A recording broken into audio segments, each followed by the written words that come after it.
Hello, my name is Darius. You probably know me as Divine Numerology.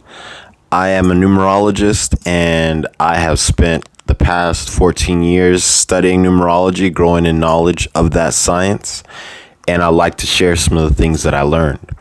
I believe in teaching a person how to fish because then they can use that knowledge and add to the overall body of knowledge.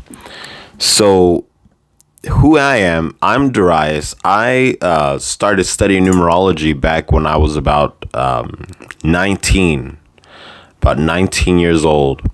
And I got into it because I was trying to prove it wrong. I was part of a religion that viewed these things as not of God.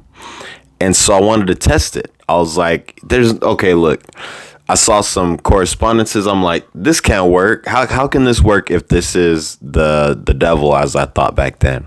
So I was like, okay, I'm going to test it out and I'm going to see for myself whether it works or not. So I was doing some tests and I found like, oh, wow, okay, there are correlations. So I spotted these correlations and, I just kept on studying. And so that led to 13 years of study and numerology and testing out the things that I've found, testing out the things that I was observing in my experiences. Over time, I met different people that would also help me to test it and challenge it and add it to my knowledge. So that's how I got into numerology. Some of the patterns that I found were that when I would ask people what their life path was, it would actually match according to the things that I saw the number would add up to. Because in numerology, you add somebody's birthday, right? You take the day, month, and the year, and you add that until you get to a single digit. So I would do that. And when I did that, then I would see like, oh, wait a second. Life path 9 is this. And that person matches what life path 9 says. If this is bad, then why is that true? Why is that accurate? And I kept seeing this, oh, this person is life path 1. I noticed that they're confident. I noticed that, oh, wow, okay, they really do take charge. Oh, life path 2. Hey, they really like helping people. Life path 3. Wow, they are a party person and they like to talk. 4. They're all about structure. I noticed that people with a life path 5 were all about freedom and change and things, that constant sense of variety was what they needed. 6 is the number, people who have a life path 6, they're all about home. They're about love and, the things that, make them feel warm. Then people that are life path 7, I've noticed that they would analyze things a lot. They would really spend time thinking about something to make sure they got the sense of it.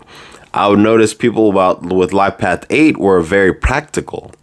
And they're very socially outgoing. I would notice that they have a lot of thought about money and how to use it well, how to use it appropriately, and not squander it. In life path 9, I would notice that there's a really strong sense of right and wrong within the people that have a life path 9, and the book that got me into it was actually this book called The Life You Were Born to Live by Dan Millman. That was the very first numerology book that I was able to comprehend because I had seen other numerology books before. But those books they just went way over my head. The concepts were too big. I was young, and there wasn't anyone to actually break these ideas down in my environment at that time. But Dan Millman's book was a good start for me because it gave me the the information at a very basic level that I could understand at that age, and then I could actually observe around me. So even though I was trying to prove it wrong, I wasn't able to prove it wrong because it's like trying to prove gravity wrong. It's trying to prove that electricity doesn't exist because it exists. And it's apparent. You can see it. It's doing its thing, whether you believe in it or not. And that's exactly what I saw with numerology, and that's how I came to continue studying it to this day. That's a little bit about me starting out. Thanks for listening. Peace.